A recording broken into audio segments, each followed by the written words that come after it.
Hello there, it's Shaw Coleman here again from Carter's Lane Baptist Church, and this is a Bible study series that we're doing actually on the Bible. We've been looking over the last few weeks at how the New Testament came to us in order to understand why we know about Jesus and how the different Gospel writers told their story. First time we recognised that, well, you'd have found out about Jesus if you'd been there, you'd have heard him speaking. Or maybe you'd talk to his friends.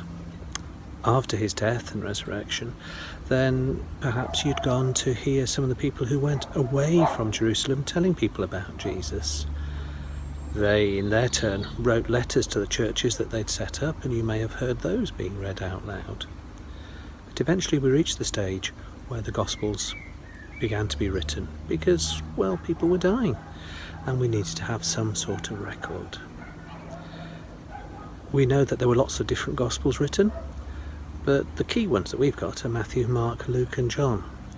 And we've seen that actually, certainly Mark, Matthew and Luke shared a lot of material, either directly from Mark, which was the first, and also from another now lost document that's referred to as Q. Today I want us to have a little bit of a look at Mark in particular, to see some of the detail about him. If we summed up Mark's Gospel very quickly, we would say it was short, action-packed, and leaves us breathless. It breaks down into two main parts. Firstly, Jesus, the man of action, which includes some miracles and a small amount of teaching. And secondly, Jesus and his journey to the cross. Mark is a very vivid writer. I explained last time that Luke and Matthew pinched quite a lot from him. But for some reason they missed out some of the little details which for me makes Mark's story come alive. When Jesus is feeding the 5,000, for example, he mentioned that they sit on the green grass. Matthew and Luke miss the colour out. You might think it's not very important, but it actually tells you the season of the year. It's a real event. Mark also explains how the people sit down in groups of hundreds and fifties. You can almost see the organisation. Phil Turley would approve. And there's another lovely, vivid moment when the disciples are a bit annoyed that the parents are bringing children to Jesus for him to bless them. Matthew and Luke omit a phrase that Mark includes.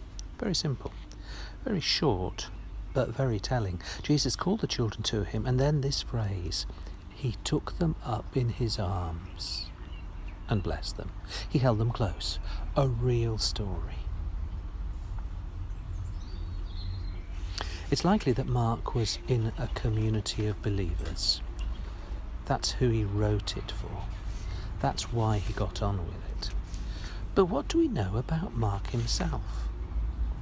The tradition tells us that he was someone who had worked with Peter and is referred to in the Acts of the Apostles. And for many years, many people thought that that was the case. However, some doubt has been expressed on the historical accuracy of that. And when you start to look at what Mark actually wrote, it reveals a few things. For example, if he was the Mark that had been with Peter, he would have got some of the geography of Galilee much more accurate than it is in the version that he wrote. There is some wonder if he had spent some time in, well, if not necessarily Rome itself, in the Roman area, part of the Roman Empire close to Rome, and I'll explain why in a moment. Some people thought he might have written some of it in Egypt or in close to the Greek traditions, but the language he uses doesn't seem to fit what you'd expect of somebody in that part of the world. And of course the most important question is to ask, well, when did he actually write it? The clever books tell me that the Gospel was written about 25 to 35 years after the death and resurrection of Jesus. The reason that we can say this with a measure of confidence is included in the text. Although it does refer to the potential destruction of the Jerusalem temple, it doesn't say that it has happened. It would have been very understandable to add, as Jesus predicted, when Jesus warns that the temple will be torn down. It's reasonable to conclude that Mark includes this because there was a perceived threat at the time. In fact, maybe he was warning his community, because one of the stories about Jesus that he selected to tell was whether taxes should be paid to Caesar. And he makes it very clear that give to God what is God and give to Caesar what is due to Caesar. And that brings me to my next question. Why did he write it? Well, let's be clear straight away. He did not write it for it to be included in the Bible. That came much later and was decided by other people. He was writing for a community of believers.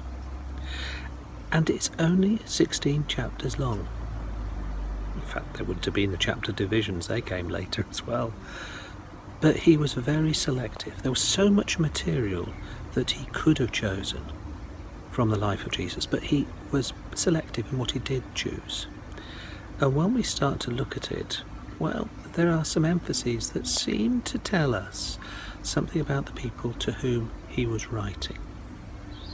And when we look at those, we get, I'd imagine, three main reasons. Firstly, that the early Christians and the Jewish community are beginning to experience persecution by the Romans. Secondly, it looks like there were some internal squabbles inside the community that Mark wrote his Gospel for. And thirdly, some of the details of the life of Jesus were in danger of being forgotten, and they needed to be written down when the second coming of Jesus did not seem to be as imminent as they had expected. Now, when we start doing this sort of work on the Gospel, we have a couple of problems, actually. The first, as I've said, is that it was never intended to be part of the Bible. But secondly, when we look at it as any part of the Bible, we don't look at it all in context. We tend to take a short chapter, short section, and look at the detail of that. And you've really got to look at Mark's Gospel in context if you want to answer the questions about what sort of community he was writing to. What I'm going to be talking about is very brief and a very short summary of a very complicated problem. So, forgive me. Let's see what we can do with it. I've already touched upon the persecution potential. But it's very interesting that when Mark was explaining the story of the crucifixion of Jesus, he makes it very clear that he sees the blame lying with the Jewish religious leaders. And although it was the Romans who enacted the crucifixion, they were doing what they would normally do as a governing power. They were not responsible. In fact, it's interesting that Mark includes the words from the centurion officer who says, at the death of Jesus, surely this was the Son of God. Moving to the second reason for writing, the internal squabbles. Once again, Mark selects some of the teaching of Jesus which included warning against those who might lead them astray. Again, so much material that he could have drawn on, but this warning was important for his community to hear. Why? Well, maybe in Mark's times there were people who were causing problems in a similar way to the time of Jesus. And so when he quotes Jesus in chapter 7 as saying, beware these people who teach man-made rules as if they were God's laws, he's saying that wasn't just said at the time, it's relevant for today. And perhaps he was also warning the squabblers were wanting to see Jesus as the great miracle worker. And Mark's story is not, and this was a particularly Greek idea, about a wonder worker, and that's why you should follow him. Because Mark's story includes the death as well, and that wouldn't work. And so in chapter 8, Mark has Jesus saying, or one of the sayings of Jesus which he quotes, is when Jesus rather angrily asks, why do people ask for a miracle? And he emphasises that the miracles are a sign of something deeper, not just a clever trick. So we've looked at two of the reasons why Mark wrote. He wrote because he was writing to a community which was facing persecution, and he was writing to a community which probably had some internal squabbles. But the third reason, and perhaps the most important, because it's relevant for us as well as for that time, was that he was writing so that people knew the story of Jesus. If you look at the structure of the Gospel, some scholars now decide that it was probably written backwards. That the first part that was written were what's called the Passion narratives, the story of the journey to Jerusalem and the death and resurrection. That was at the heart for him. And then he said, well, you can understand this by looking at the things that Jesus said and did in his lifetime. So then the earlier part of the Gospel was written. And curiously, the first words of the Gospel were probably the last to be written. The Gospel of Jesus Christ, the Son of God. But that was in Mark's mind, I'm convinced, all the way through writing, that he was saying to people, this is not a history. This is not a good man. This is a confusing story for those who don't understand the hidden nature of God's love. But when you look at Jesus Christ, you see in his life, his teachings, his death and his resurrection, God at work in the here and now.